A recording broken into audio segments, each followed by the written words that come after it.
इकडे राज्यातल्या सर्व प्रमुख धरणांमधील पाणीसाठा 24% आलाय, तर दुसरीकडे पाण्याअभावी 23 जिल्ह्यांमध्ये पाण्याची भीषण टंचाई निर्माण झालेली आहे। राज्यामध्ये सध्या भीषण पाणी टंचाई आहे। अनेक गावं आणि खेडी तहानलेली आहेत। टँकरची वाट बघण्यामध्ये अख्खा दिवस जातोय। हंडाभर पाण्यासाठी काही किलोमीटरची पायपीट करावी लागते। पुणे मुंबई सारख्या शहरांमध्ये रोज पाणी येतंय, शॉवरनं आंघोळी होत आहेत, पण महाराष्ट्रातल्या अनेक जिल्ह्यांमध्ये आणि तालुक्यांमध्ये पाण्याला सोन्यासारखं जपलं जात आहे।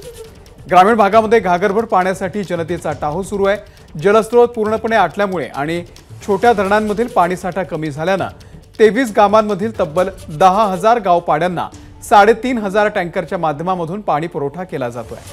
दुसरीकडे पाणी आणि चारा टंचाईमुळे विशेषतः दूध उत्पादक शेतकरी सध्या संकटात आलाय। चारा छावण्या त्वरित सुरू करण्याची मागणी जोर धरू लागलेली आहे। मराठवाड्यामध्ये पाण्याअभावी ओल्या चाऱ्याचा प्रश्न गंभीर झालेला आहे। त्यातच दुधाला चांगला भाव नसल्यानं शेतकरी पशुधन विकू लागलेले आहे। पुढचा 1.5 महिना शेतकऱ्यांसाठी कसोटीचा ठरणार आहे।